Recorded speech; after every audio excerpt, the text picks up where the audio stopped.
আৰম্ভ কৰিছোঁ দেই। আজি মই এটা আনষ্টেয়াৰ্ড কুৱেশ্যন কৰিছিলোঁ, লিখিত প্ৰশ্ন। আৰু লিখিত প্ৰশ্ন মই সুধিছিলোঁ যে 2015-16 বৰ্ষত অসমত কিমান বিদ্যালয় আছিলে, অসমত কিমান শিক্ষক আছিলে আৰু অসমত কিমান ছাত্ৰ ছাত্ৰী আছিলে। আৰু 2024-25 বৰ্ষত অৰ্থাৎ এই চৰকাৰৰ দিনত সেই সংখ্যাটো বিদ্যালয়ৰ সংখ্যা বাঢ়িল নে, শিক্ষকৰ সংখ্যা বাঢ়িল নে কমিল আৰু ছাত্ৰ ছাত্ৰীৰ সংখ্যা বাঢ়িল নে কমিল, এই প্ৰশ্নটো মই উত্থাপন কৰিছিলোঁ। এইটো চৰকাৰী বিদ্যালয়ৰ ক্ষেত্ৰত, আৰু প্ৰাইভেট বিদ্যালয় আৰু ভেঞ্চাৰ স্কুলৰ ক্ষেত্ৰতো মই একেটা প্ৰশ্ন কৰিছিলোঁ।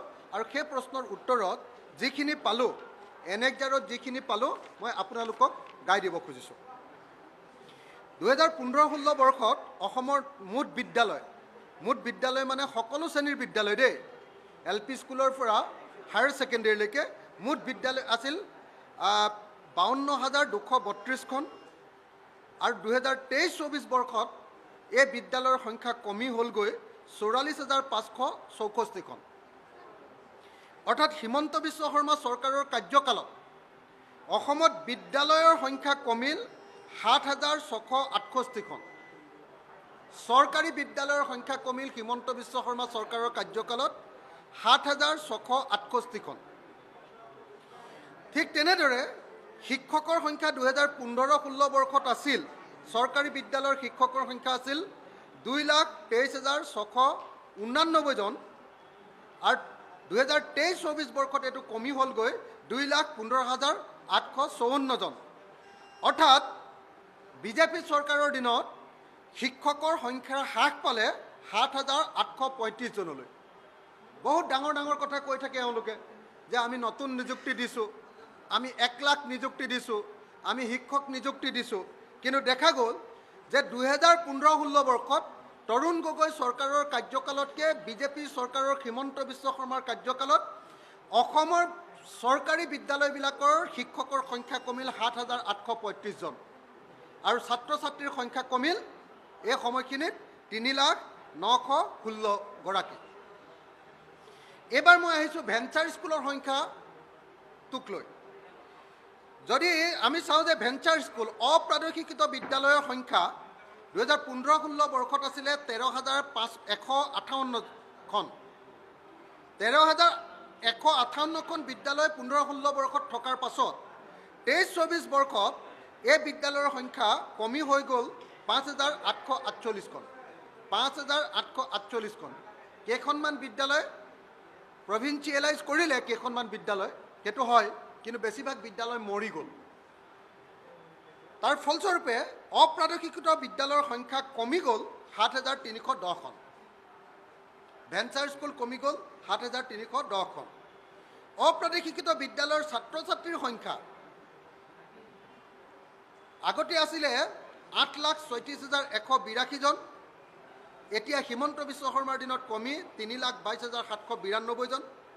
ছাত্ৰ ছাত্ৰীৰ সংখ্যা কমিল 5,13,390 জন।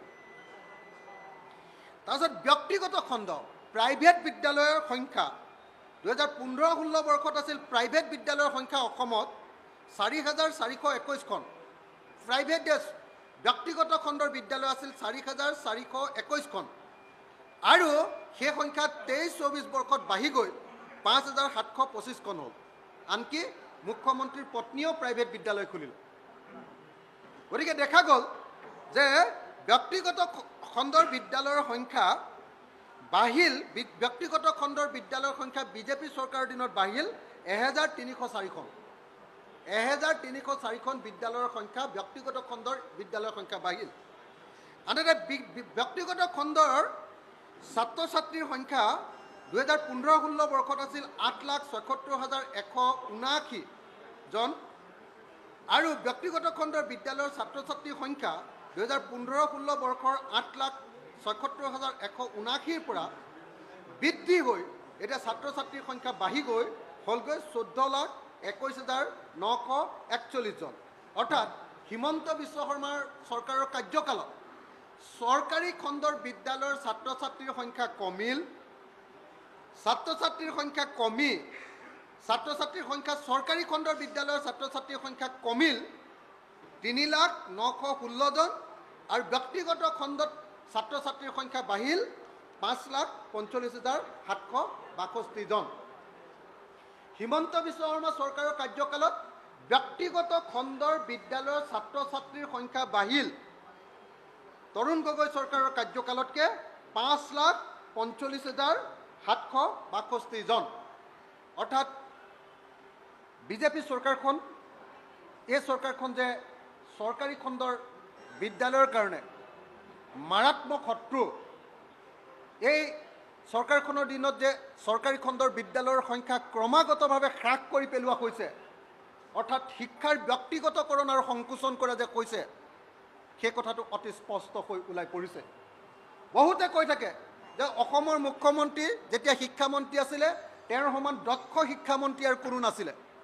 কিন্তু সেই দক্ষ শিক্ষামন্ত্ৰীৰ দিনতে আমি দেখিবলৈ পালোঁ, এতিয়া সেই দক্ষ শিক্ষামন্ত্ৰী আৰু মুখ্যমন্ত্ৰীৰ দিনত আমি দেখিবলৈ পালোঁ যে চৰকাৰী বিদ্যালয়ৰ সংখ্যা কমিলে, চৰকাৰী বিদ্যালয়ৰ শিক্ষকৰ সংখ্যা কমিলে, চৰকাৰী বিদ্যালয়ৰ ছাত্ৰ ছাত্ৰীৰ সংখ্যা কমিলে আৰু ব্যক্তিগত খণ্ডৰ বিদ্যালয়ৰ সংখ্যা বাঢ়িলে আৰু ব্যক্তিগত খণ্ডৰ বিদ্যালয়ৰ ছাত্ৰ ছাত্ৰীৰ সংখ্যা বাঢ়ি 5,45,762 গৰাকী ছাত্ৰ ছাত্ৰীৰ সংখ্যা 2015-16 চনতকৈ 2023-24 বৰ্ষত বৃদ্ধি পালে। গতিকে এই তথ্যই এই পৰিসংখ্যাই প্ৰমাণ কৰি দিছে যে অসমৰ শিক্ষাখণ্ডৰ ৰাজহুৱা শিক্ষাখণ্ড বা চৰকাৰী শিক্ষাখণ্ডৰ অৱস্থা অত্যন্ত দুৰ্ভাগ্যজনক আৰু সেইকাৰণে অসমৰ শিক্ষাখণ্ডৰ ওপৰত গুৰুত্ব আৰোপ কৰিবৰ কাৰণে আমি চৰকাৰক দাবী জনালোঁ। আপোনালোকতো এতিয়া মইতো এইটো মোৰ নিজৰ তথ্য নহয়, এইটো আপোনালোকে দেখিলে তৰাবিহীন প্ৰশ্ন নম্বৰ 78 উত্তৰ দিবলগীয়া তাৰিখ 20/2/2025 বিষয় 2015-16 বৰ্ষত অসমৰ বিদ্যালয়ৰ সংখ্যা আৰু শিক্ষক কৰ্মচাৰীৰ সংখ্যাৰ সৈতে 2024-25 বৰ্ষৰ তুলনা। বিধায়কৰ নাম শ্ৰী অখিল গগৈ। উত্তৰ দিছে বিদ্যালয় শিক্ষা বিভাগৰ মাননীয় মন্ত্ৰী ডাক্তৰ ৰণোজ পেগুৱে।